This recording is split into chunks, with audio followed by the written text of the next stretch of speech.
Good evening, guys. There's some food at the back in case anyone who's picked up food, please feel free to pick up the food. And thank you for attending the session. I know this is the last session, and I have the task of being between you guys and drinks and dinner and other things. So I'll hopefully we'll be able to wrap this up in a little over an hour. I have a content for about 1 hour, and then we can have Q&A or disperse based on interest. Quick introduction. So my name is Jay Swaminathan. I'm a Black Belt Technology Specialist with Microsoft, part of the Azure business now for about 8 years, right from day one.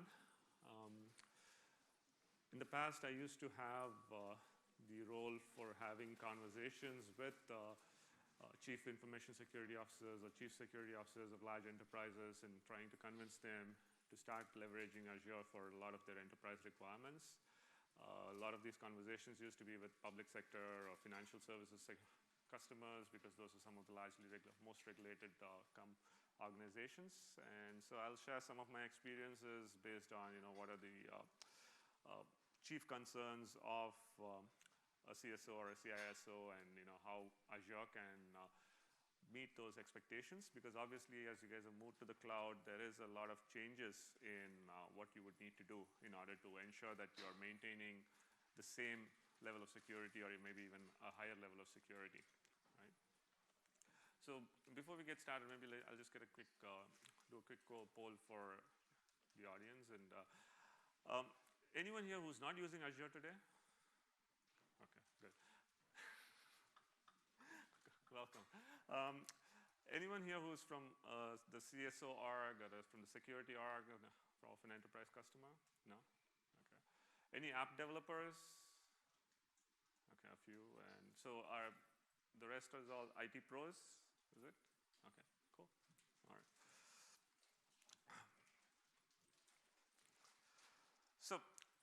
So like I said, so I've been around Azure for a while, and so in the very early days, I used to go in and have a conversation with a large enterprise customer, and they would always be of the mindset that I'm never going to go on to public cloud. We are going to be building. I'm talking about 2009, 2010, almost a decade ago.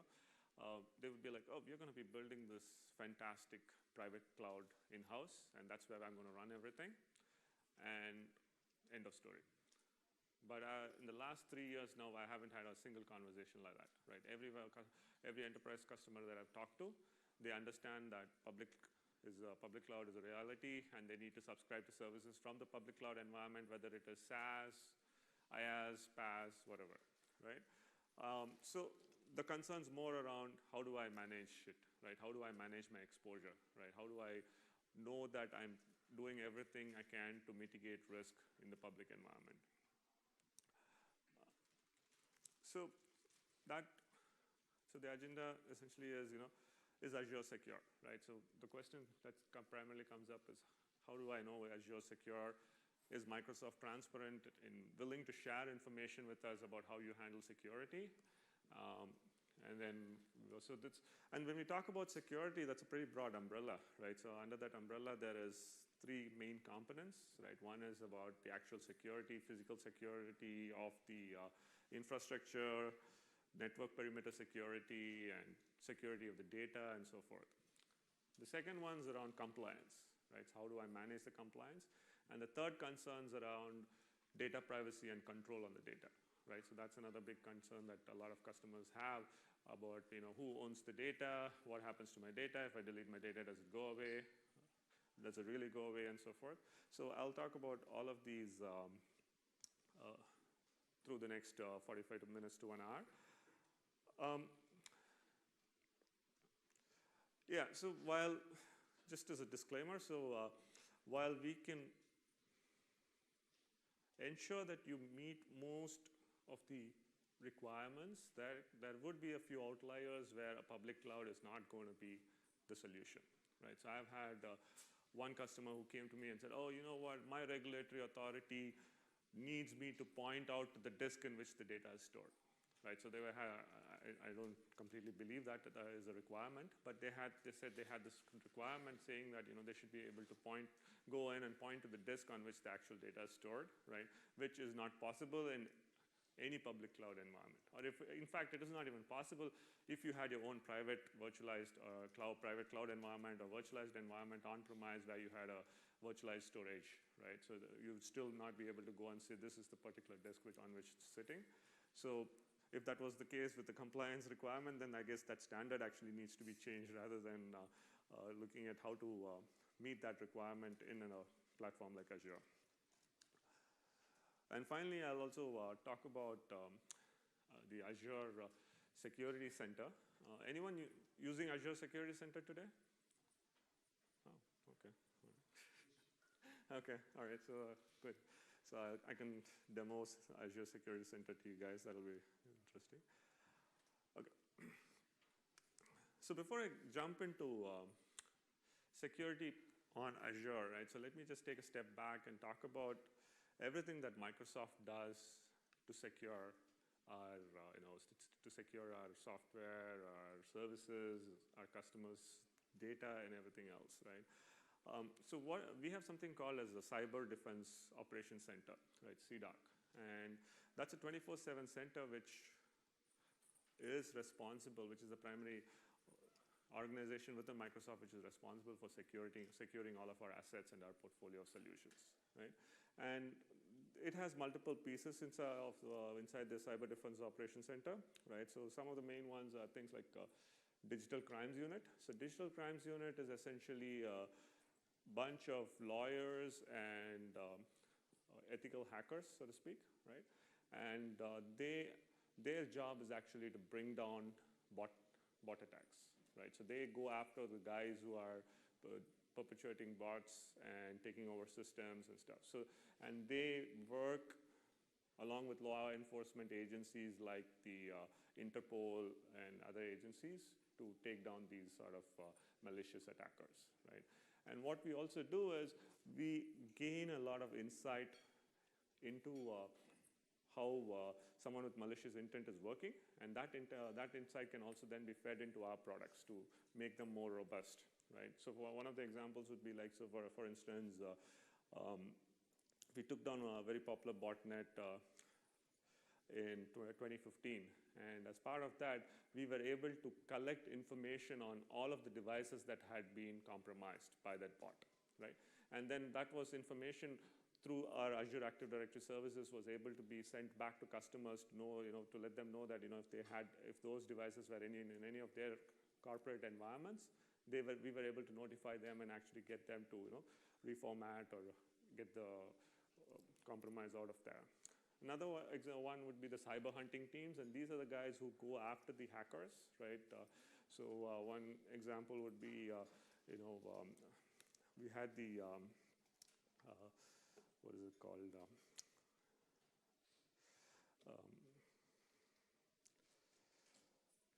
Syrian Electronic Army that had sent out malwares through email inboxes to to a whole bunch of Office 365 as well as consumer accounts, and we then went after them and took them down through, and that's what the cyber hunting team does. They are always looking for perpetrators of crime and looking at ways to actually take them down. The last one's the Malware Protection Center, right? So this is the one from where all of the antivirus and malware protection comes out of, and here again we also collaborate with our industry peers in addressing all of these malware requirements. And the Security Response Center is basically our response center which is 24/7 monitoring for security threats, and in case of any security attacks, we have processes in place to deal with those.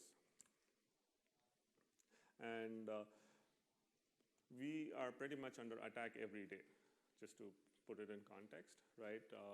Pretty much every hour of every day, we are constantly under attack, right? So on an average, we have at least 8 to 10 large DDoS attacks against our platforms, right? It's not just Azure, but it could be any of our online services. And so we continuously successfully defend those. And I'll talk about some of the things that we do in order to be doing that. right? So how does all of this help, right? So as a customer, you have devices, you have infrastructure, you have apps and data, and then you have the identity of the users, right? So these are all the assets that you have as a customer. And then there is, so all of the efforts that we do feed into how we help protect you, right? So there is the, Windows updates and other anti-malware that comes from the Malware Protection Center. The Advanced Office 365 ATP also gets a lot of its inputs from the CDOC's operations. And on the identity side, with Azure Active Directory, right, you can leverage and maintain your identity. You have capabilities for multi-factor authentication and other things, right? So it lets you ensure that the person is who they claim to be. And then there is also other capabilities that we provide around Azure Rights Management or Azure Key Vault, which helps you actually protect your data on the cloud from compromise.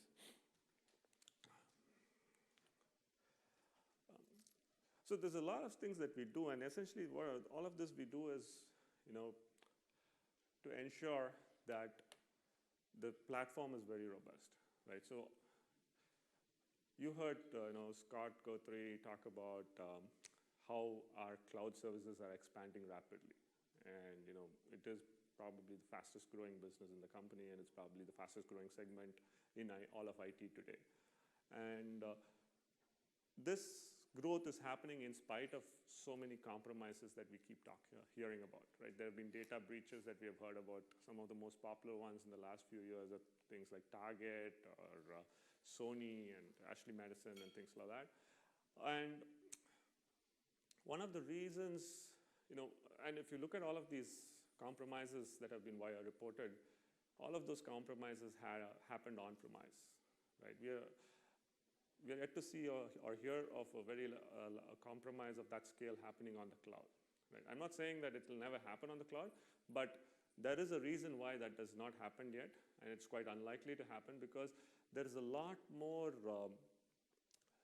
security measures that we put in place on the cloud than what any individual customer may do on-premise in their own deployments, right?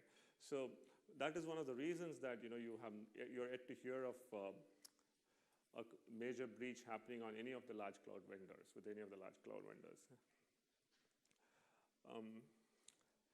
So again, Scott talked about 38 regions across which we are available, and he showed a few pictures of data centers, right? We've invested billions of dollars in building out these data centers, and as the business scales, we are looking at investing more and a huge, significantly higher number of billions of dollars to keep up with this massive growth and requirement, right?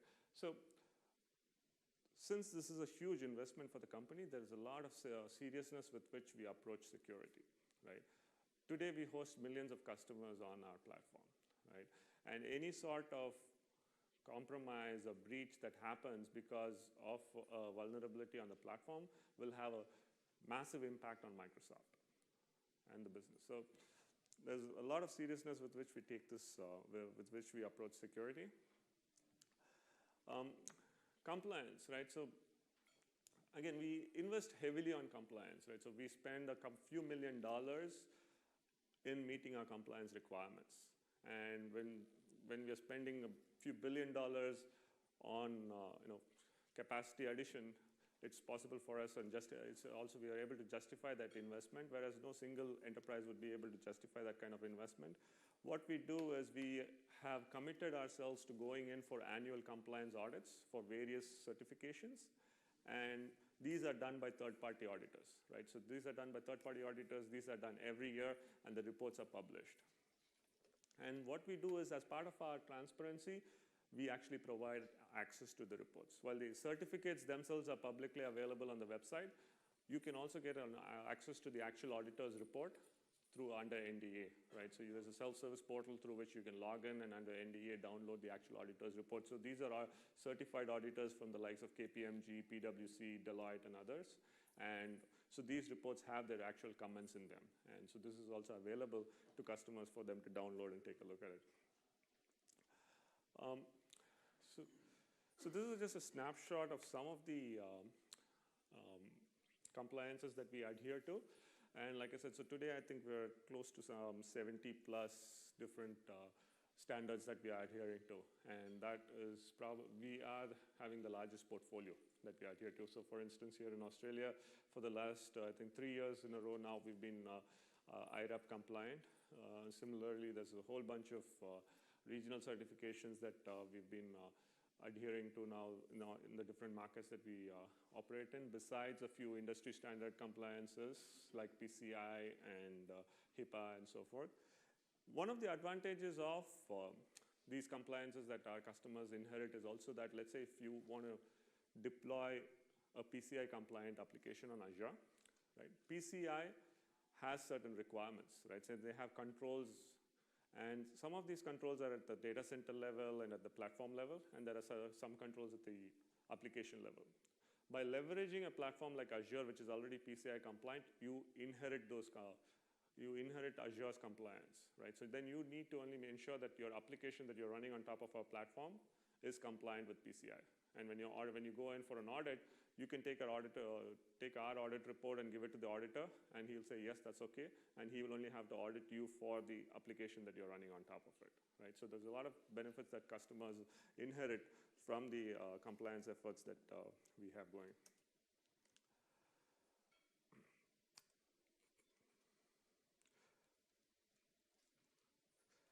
All right, so moving on to data, right?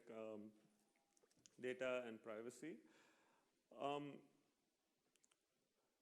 So one of the most biggest questions that customers ask is, who owns the data, right?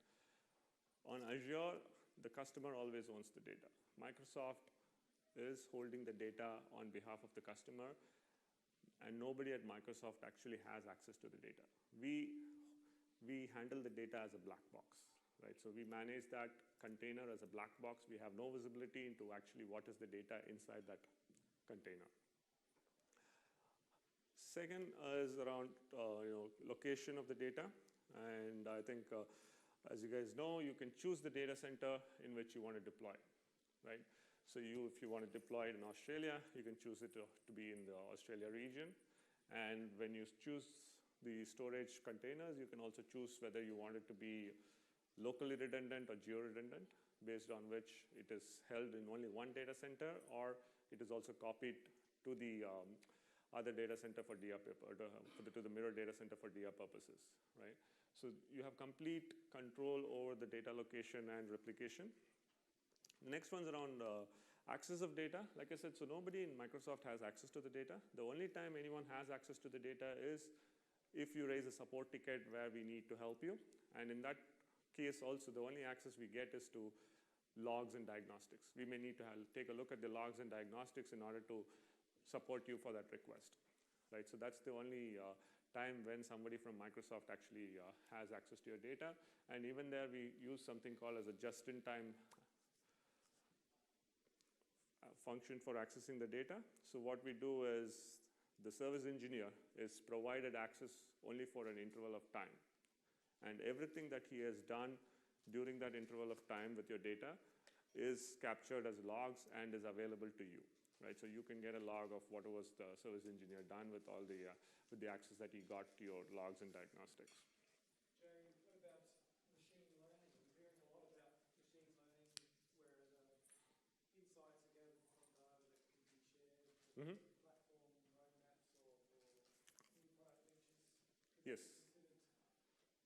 Customer data, and where does that Okay, so in machine learning, good question. So the questions about, I need to repeat it for the recording. So the questions about data in machine learning. So in machine learning, the data, so when you provide us with data that for the training purposes of the AM machine learning algorithm, your data itself is not captured by us, right? But the training, how well it is training, the analytics on that is captured by us, yes. And that is part of the, so for services like that, where there is data that we are capturing on you, it is not actually your data, but the analytics on it as to how well our engine is performing is what we capture. So, and that is actually clearly stated in the service also. Would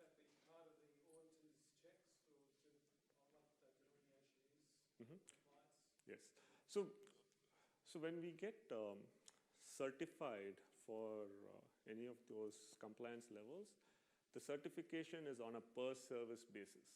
So not all of the services would have certification for everything, right, obviously. And yeah, so it is on a per service basis, so you can go in and look at it to see if, this particular service is SOC certified or SSAE, things like that. And the other thing is the certifications are also consistent, right? So it does not matter if you're subscribing to the service in the US or in Australia or in Europe, because our operations are similar, and when the auditor certifies it, it is globally applicable.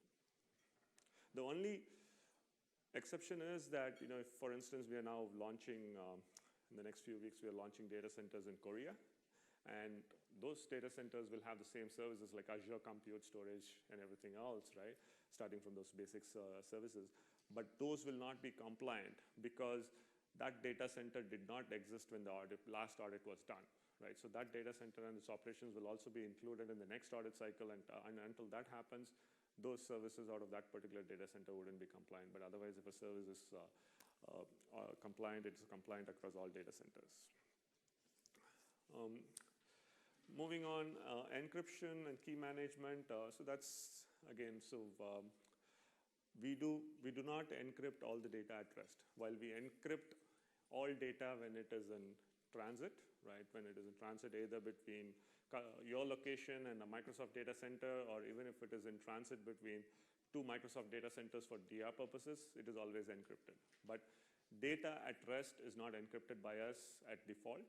The main reason for it being that, one, there's a cost involved with encryption and decryption, and not all data would need to be encrypted, right? So, but we do provide for multiple options that you can leverage to encrypt data. So for instance, within SQL, you can use a transparent data encryption capability within SQL to encrypt data, or for VMs, you can use capabilities like BitLocker and others to encrypt the data. You can also use our Key Vault functionality to generate keys and manage keys and use those keys to encrypt data, right? So we have completely compliant with Tails solution, and so if you have an on-premise key management solution, you can generate the keys on-premise and bring it to the cloud as well. The last question is around deletion of data, right? This is another question that commonly comes up, where people ask about deletion of data. So does data that's deleted actually get deleted, or is there certain bits hanging around somewhere and so forth? No. So if you delete any data, that will get deleted. So one of the things that we don't do is we don't do archival, right? So for instance, if you deleted something and then you came to us and said, oh, I deleted this by mistake 5 days ago, can you recover it for me? We cannot recover it. While we maintain multiple copies, we maintain those copies only for high availability purposes. In case of a disk failure, I can recover it. But if you've deleted it, I will delete it in all of those copies, right? So there is no archival. And that disk is freed up, and before it is assigned to the next customer, it is scrubbed clean, and so there is no way for you to go back and recover that data.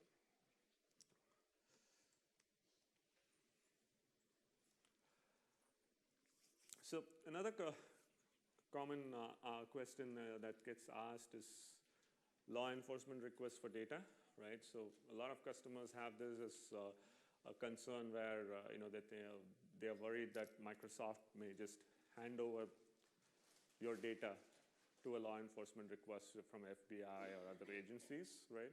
And again, so here, we need to stress on it that, obviously, like for us to win the customer's trust, right, we need to ensure and we need to also exhibit that we are or we would not do this, and we are not doing this, right? So you have seen a lot of the court cases of recently where we've been fighting against the US government or multiple other governments against requests for data. And so if the process that we usually follow is, if we get a request for data from any government agency, the first response is that Microsoft does not own the data and they need to contact the customer directly, right? And we also inform the customer that such an agency has approached us for their data. And then if the government agency decides to pursue the legal process, then we fight that in the legal courts. And the only case where we will be forced to hand over is if the courts mandate that we need to hand over the data. In that case, we don't have any other option but to hand it over. But if the data has been deleted or if the data is encrypted, there's nothing we can do about it, right? And the other fact is that most of these requests for data, right? When I say most, almost all of these requests for data is for consumer data. There is very, very rarely do we get a request from a law enforcement agency asking for data that belongs to any enterprise customer. And also as part of our transparency efforts, we do publish a report every 6 months detailing, breaking it down.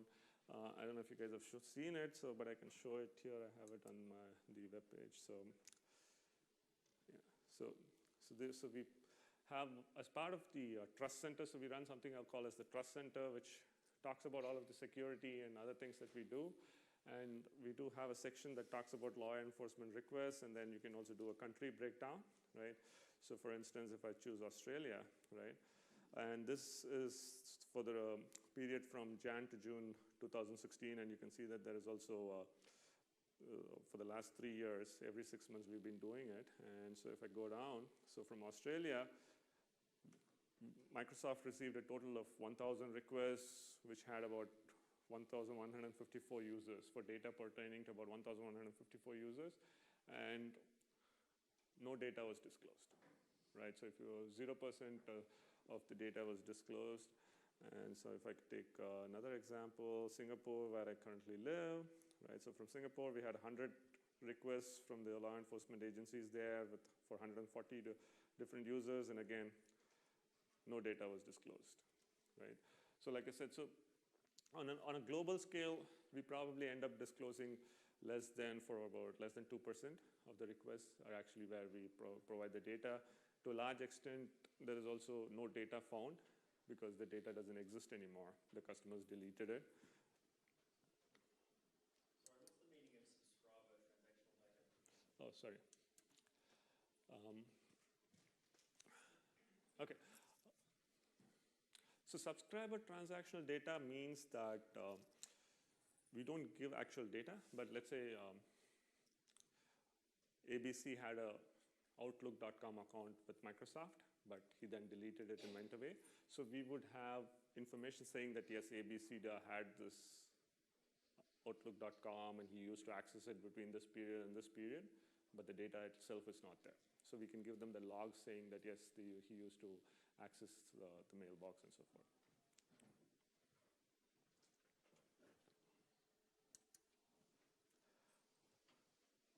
All right. So moving on, so I'll now jump into the security pieces of Azure.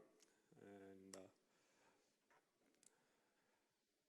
I'm guessing that you guys must have seen this before, because at least at Microsoft, we've been using this slide for a very, very long time.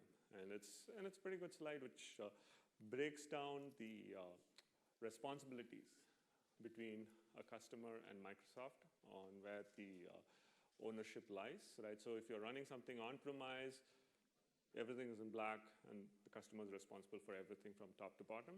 Whereas if it's on a platform where you're subscribing to either infrastructure as a service or platform as a service or software as a service on our platform, depending on the type of service, the ownership varies, right?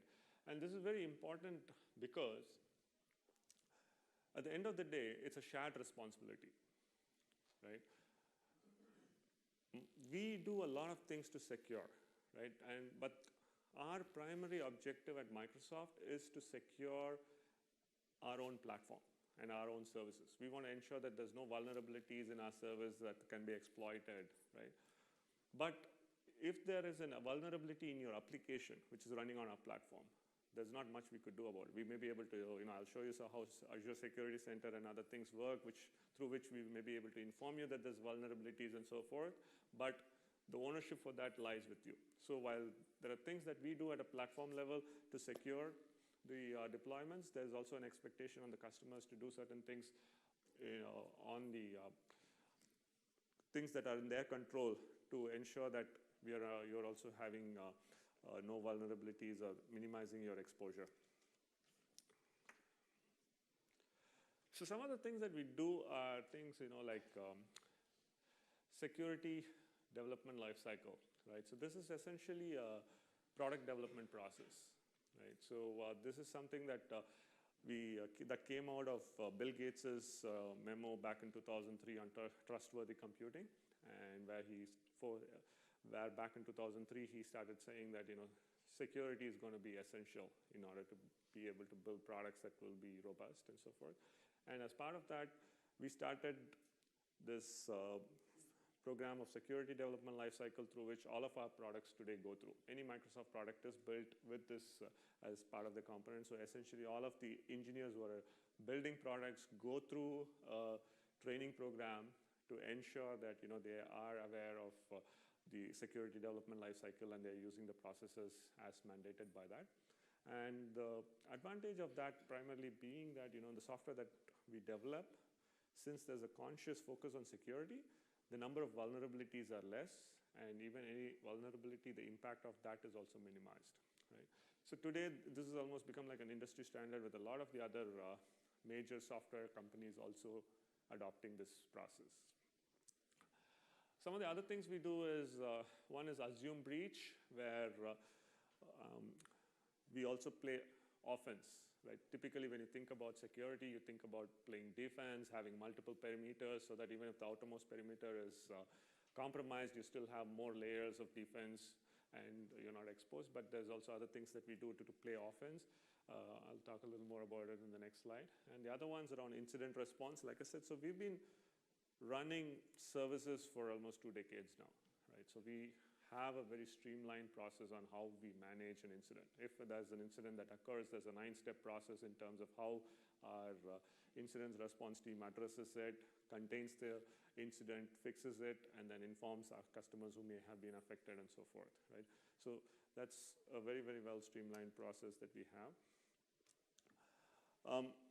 Assume breach, right? So like I mentioned, when you think of security, you're thinking of primarily about preventing breaches by having multiple layers of defense, right? But what we do is we also go one step forward beyond that to do something called as assume breach, where we have, for instance, once or twice a year, we have war games that are mounted on. So we have a dedicated, a couple of hundred engineers who are part of the Azure security team, right? And we have a war game where the team split into a red team and a blue team. And the red team is focused on actually finding a vulnerability and taking advantage of the vulnerability, while the blue team is focused on actually defending and ensuring that the red team doesn't do something like that. And so this war game may run for a period of 5 days or so. And the red team will use pretty much all of the capabilities that someone with a malicious intent can use, right? So they will use all the tools that a hacker can avail of and try to do this. The reason, so this is like an exercise that happens every 6 months, and the reason we do this is we want to ensure that if there's a vulnerability, we are the first ones to find it before we have somebody else do it, right? And besides that, we also have vulnerability assessments by third parties as well as our own and other things. And there is also a bug bounty program that we run. So we've been running that program on Windows for many years now, and similarly extended it on Azure as well.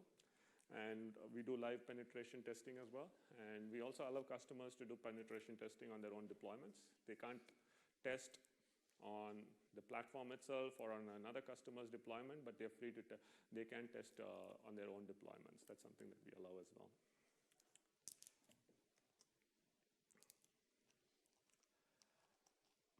So infrastructure protection, yeah, so it's things like 24/7 monitoring and of the physical security, fencing, having biometric access, and things like that, right? So we do data center tours, right? So if you want to have a tour of the data center, you can talk to your Microsoft rep and have a visit to Sydney as well. I think we do Sydney, no? Singapore, okay. So yeah, Singapore is probably the closest data center where you could come in, and there is a process where we have to do a background check and so forth before we let you in. And as Microsoft employees, even I can't go in, right? There's a very, very small subset of people who work in the data center who are given access. Nobody else has access to it. And everyone else has access on for a very short time window if I'm visiting there. And I can't take my phones or any sort of media and all of that, right? And the other thing we also do is we destroy all of our disks, media, right? So if there is a failed disk, it's always, in every data center we have one of those machines that will make them to dust. So it will not physically go out in a single piece. And one of the biggest things, it's pretty interesting to go on this data center tour, because one of the things that really hits you is that when we talk about these data centers, right, you saw those pictures yesterday. These are massive, millions of servers. And these are huge operations, but there's hardly any personnel there, right? Everything is managed remotely, right? The only reason somebody goes inside the data center is if there is a piece of faulty hardware. There's a network card that's failed or a disk drive that's failed. That's the only reason somebody goes in to replace it. We never repair it, we just replace it because that's cheaper for us to do. And otherwise, everything is completely automated. We have our NOCs, which is from where we remotely manage everything. Again, so all of the monitoring and alerts are centralized. We have an update management system, which is, again, centralized. We do patch updates on a regular basis. We're now becoming better at it, where we can do it in a manner which is transparent and not affecting customers.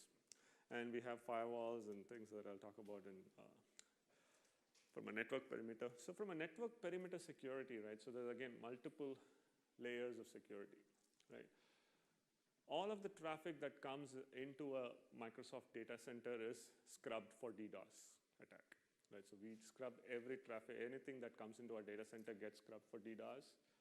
And then it reaches endpoints which you as a customer open up, right? All of you are using Azure, right? So you know that there is a firewall that we provide as part of the service, and you need to open up ports on that firewall for your system to be accessible through the internet. Otherwise, so you can choose to have deployments on Azure which are not accessible over the internet. Then there is virtual networks which provide the isolation, and within the virtual networks now there's lots of capabilities that we have added in the last 12 months, where you can have subnets, and you can do you have capabilities for network security groups and user-defined routings and things like that. So anybody here, are you guys using any of these features currently? Network security groups, user-defined routes? Okay, good. So there's a few people in the audience who are already familiar with all of this. And then on top of it, there is network virtual appliances, right? So these are mostly partner solutions. So we have a whole bunch of partners like Cisco, Checkpoint, F5, Fortinet, Barracuda, and others who have our solutions which you can leverage on top of what we offer. So while there's a certain amount of capability which is offered on the platform as part of the service, there's additional capability that you can leverage, right? So like certain customers have requirements for additional level of logging on how traffic's passing through, right? While there's a certain amount of logs that we provide at the VNet level, we do recommend for those customers who need that additional level of logging, we recommend that they use a virtual network appliance to monitor the traffic and collect the logs. So there is multiple layers of security before your Azure deployments, right? So this is another diagram for visualizing the Azure network, right? So this is an example where you're extending your own corporate network from on-premise to the cloud, right? And you're reproducing something similar to what you have on-premise, right? So you have your own on-premise network, and then you can leverage ExpressRoute or VPN, IPsec VPN, to extend it onto Azure. And then you create your VLANs on Azure, create your subnets, use your network security groups. And you can also do domain joins and things like that, so that management is easier. And within the Azure environment, you can again create a separate DMZ zone and a protected zone, just like what you do on-premise, right? So depending on your deployment requirements, you can pretty much recreate the entire on-premise network on Azure today. right? It's all SDN, and we've added a lot of capabilities, and we continue to add a lot more capabilities to let you do all sorts of scenarios that you may require and do things that you would like similar to what you do on-premise today.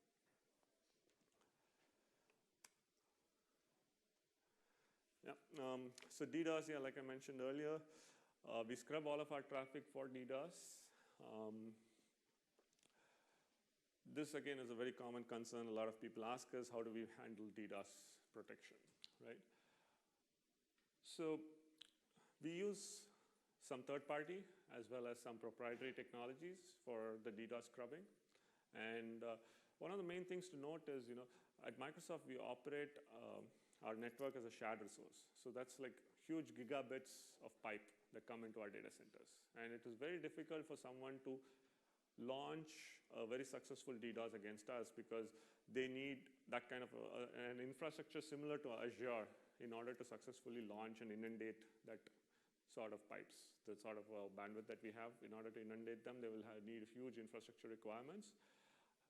But more importantly, all of the DDoS work that we do is primarily targeted at protecting it at the platform level, right? So we protect you from layer 3, layer 4 DDoS attacks. But if there's a sophisticated layer 7 DDoS attack, right, those will not get picked up by the things that we do at the platform level, right? So we then recommend that you use a web application firewall or subscribe to services like from Imperva or other such providers who can provide you with additional levels of services to help you against those sort of more sophisticated DDoS attacks.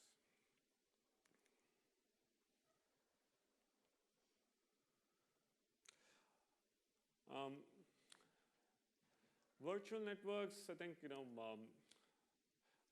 talked about it. So if, you can create your own VNets, you can bring your own IP address ranges, you can create subnets, you can control the flow of traffic between these networks, whether it is between two separate virtual networks or even within a single virtual network, right?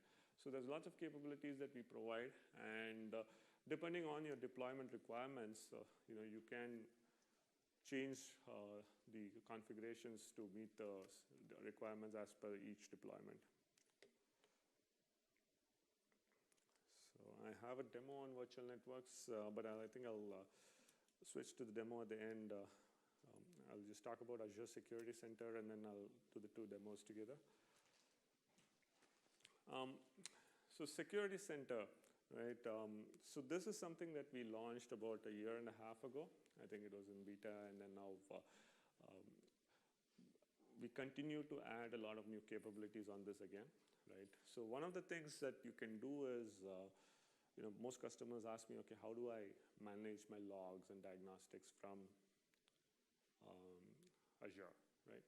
So if you're using an on-premise SIEM solution, right? If you're using Splunk or System Center or other things, yes, you can get those logs. You can get the logs from Azure and look at it through that single console that you use today on-premise.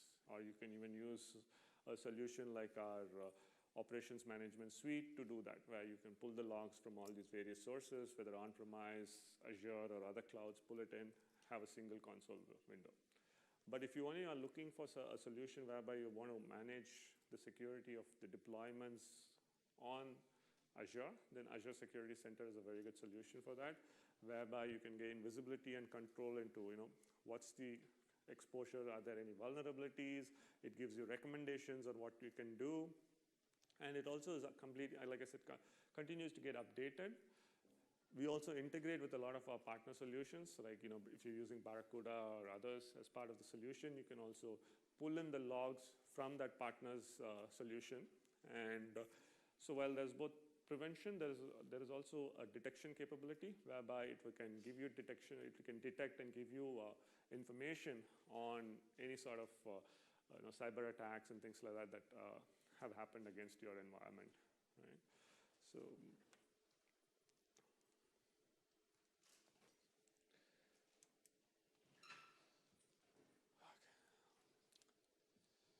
So let me just open up this security center that I've created. So what I've done is this weekend I just created a few, I created the subscription and created a few deployments on the subscription. So I have a few VMs, I have a web application, I have a SQL database, and other things. I've also created a virtual network with subnets and so forth, right? So, so this is my security dashboard, which is giving me, oops.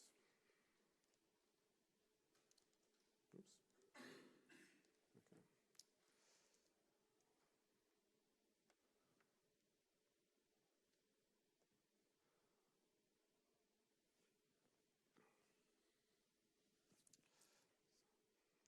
For some reason, the window closed. So, okay.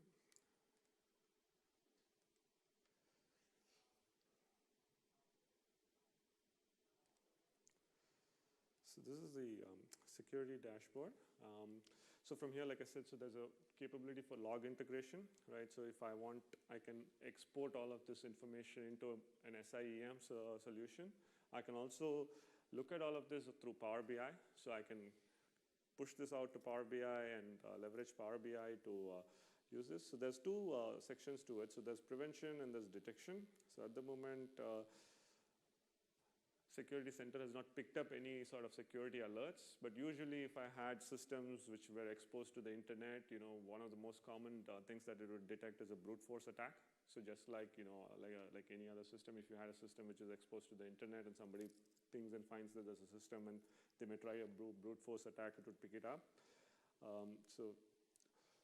But for prevention, so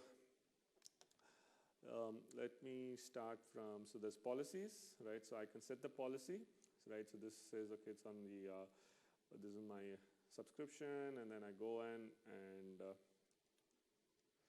it says, okay, I'm collecting data on the thing, and then I can go and look at the prevention policies, right? So here I've just clicked everything on, so there is, system updates, checking for system updates, OS vulnerabilities, endpoint protection, whether the disks are encrypted, right? Whether there is network security groups, right? And on SQL, whether it's being encrypted again on SQL and auditing and so forth, right? So I can turn it on and off, and then I can also set the policy for email notification. So I can give an inputs on, who should be contacted, or I can get an SMS as well, SMS alert as well in case of a breach. And then, so if I go into the health of the resources that I have currently.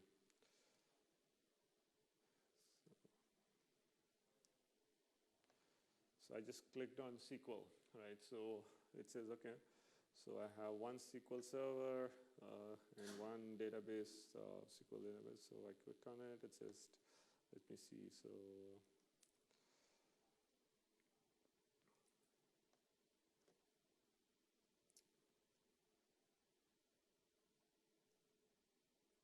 So it's telling me that I have not turned on threat detection, right? So I have a policy set that it needs to be turned on, but I haven't turned it on. That's the alert it's giving me here. But if I go back and look at something else, so it says here, storage account, encryption. It's not encrypting the storage.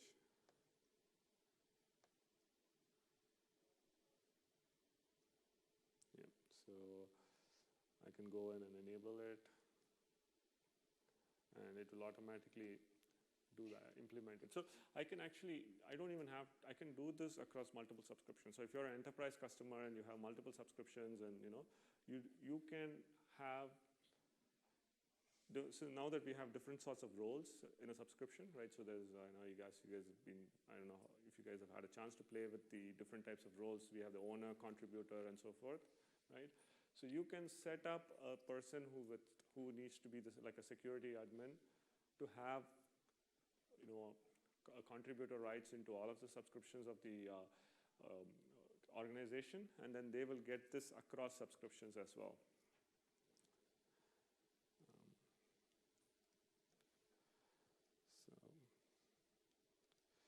So let me go back and look at virtual machines, right? So when I look at these virtual machines, okay, now it's giving me data that, depending on the different virtual machines, it's telling me what's what's wrong in each of these. So as you can see, I have a bunch of different types of virtual machines. I have Windows. I also have a couple of Linux virtual machines, and it's picking up the information for all of them, right? So if I just click on this virtual machine, so this is running Linux, and so it tells me that I need to apply a system update, right? System update hasn't been applied, and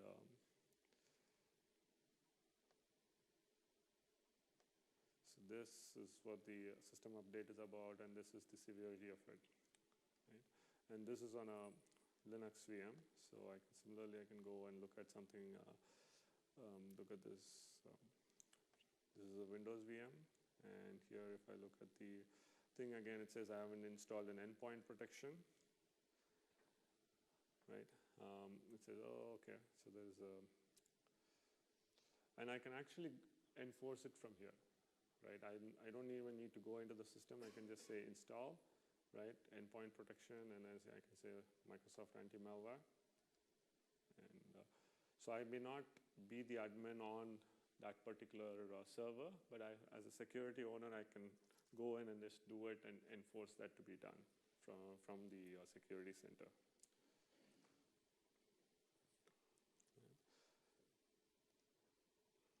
So similarly, it's also not been configured to route all of the traffic through the firewall. So that's the other vulnerability it's showing me with which is high.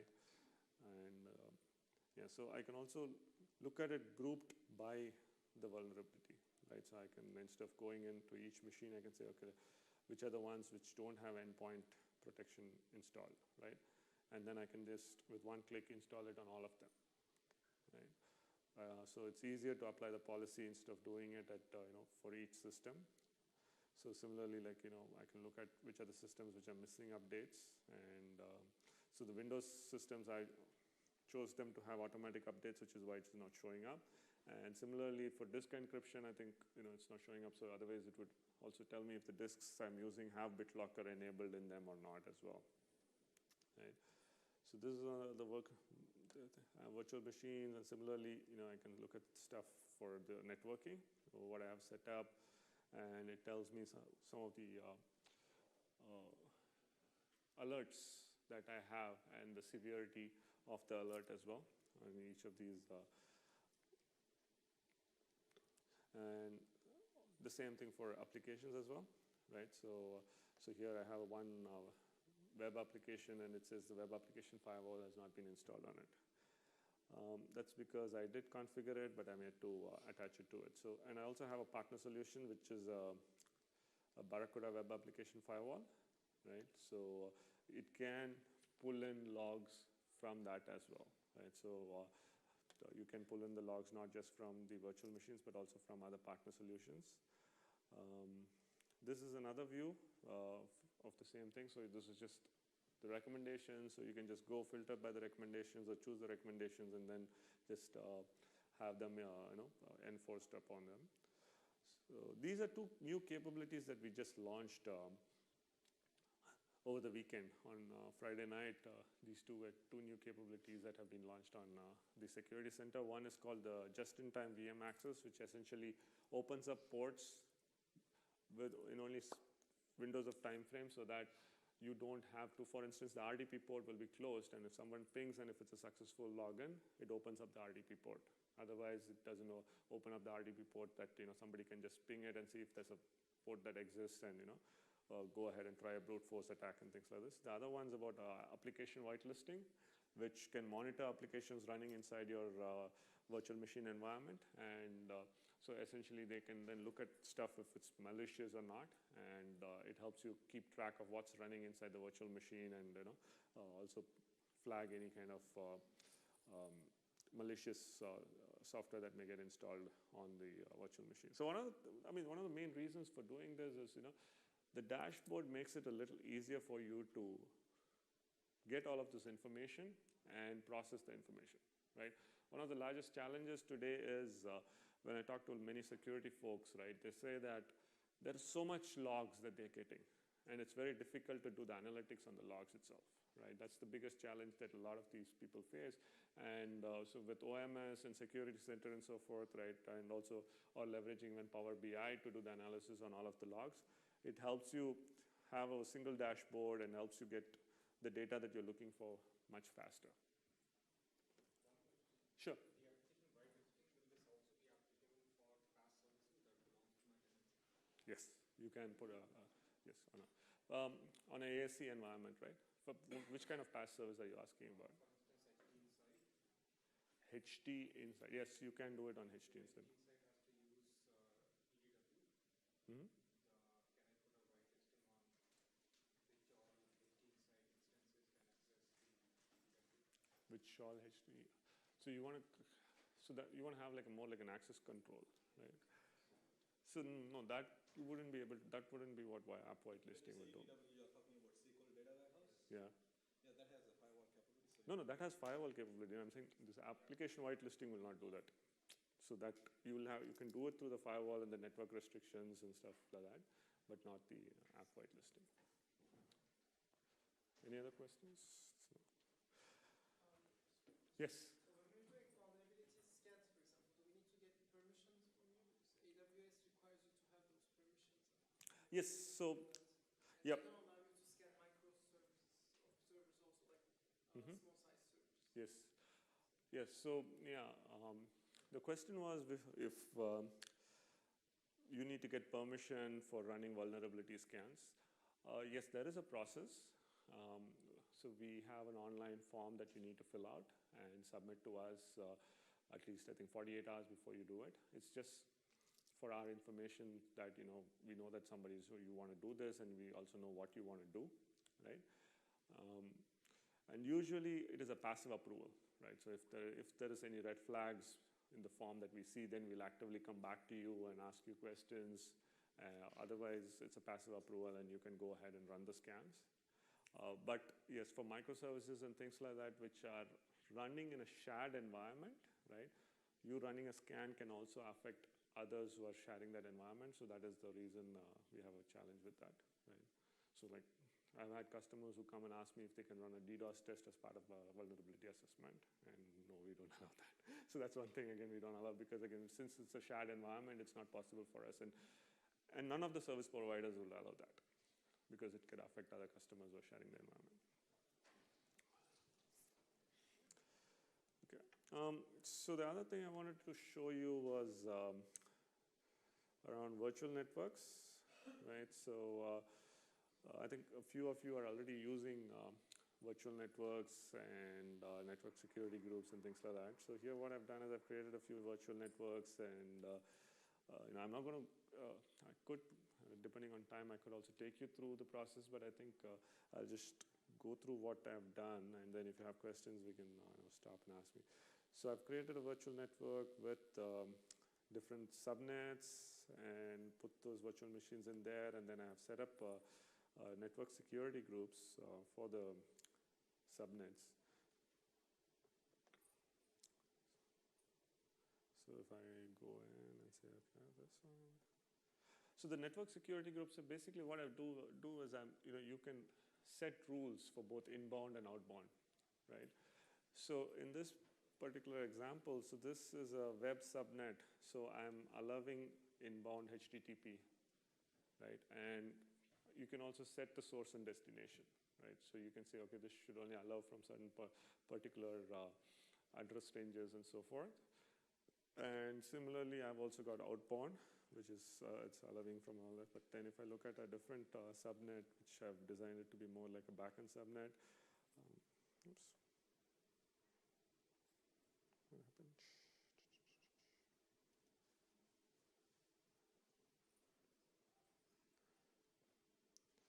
So here, again, I've defined inbound, outbound routes, right? But I'm also defining the source IP, right? So I'm saying, okay, this inbound traffic only accept it if it is coming from this address range, right? And I'm allowing it to go to anything inside this subnet pool.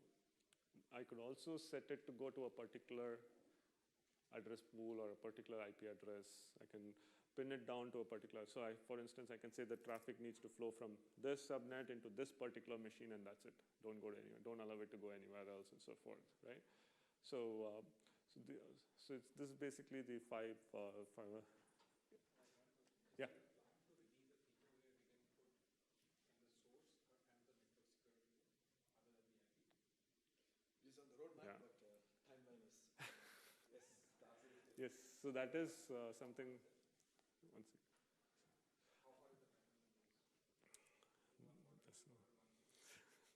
No, there is no. I mean, see, it's on the roadmap, but we haven't. Engineering hasn't announced a time frame for when that feature will be made up. But it's one of the top requests that we are working on. So, I noticed that everything there is IPv4. Does it also support IPv6? today it is all IPv4 on this. So IPv6, yes, we will extend the support for.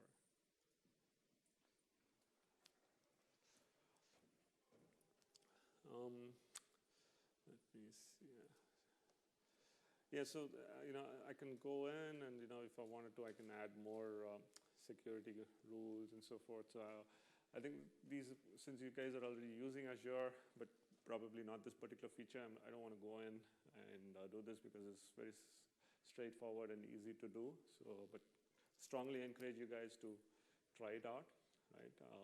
So this is the thing, right? So when I go to customers and talk to them about security, a lot of customers are using Azure, but they don't leverage capabilities to secure the deployments, right? So there's like, whether it is network security or role-based access control or leveraging Azure AD to do multi-factor authentication, right?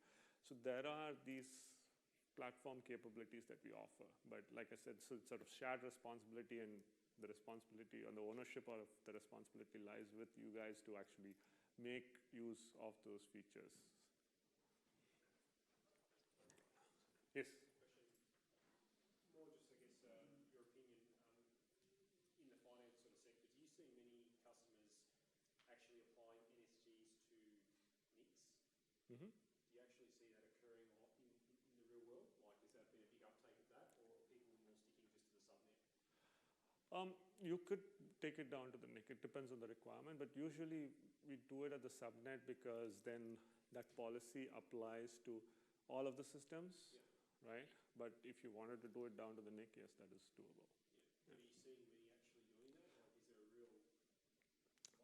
So there are certain, let's say there's like certain scenarios where you can have, now that we let you have multiple NICs, and each NIC could have a different IP address in a different range, right? Then I may apply it to that. Yeah, that's sort of use. Yes? I'm just trying to add to what you were saying. The one use case that we entered into is to move a NIC from one VM to another. Right. And that is why you have the security group traveling along with the NIC. Yeah, And okay. that is what we Right. Thank you. Sure. All right. Yeah, so the other thing is, also mentioned is user-defined routing, right? So if you have, like a checkpoint appliance or something which can regulate the flow of traffic, then you can also set up a user-defined routing whereby you can say, okay, from any other traffic that comes from this prefix has to go to this before it gets routed, right? And so forth. So so I don't see, in my experience, I haven't seen as much use of user-defined routing, but I've seen more customers use network security groups and leverage that.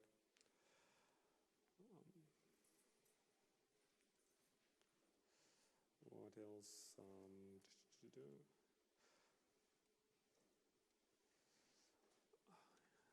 Yeah, I think that's pretty much what I wanted to show in the demo.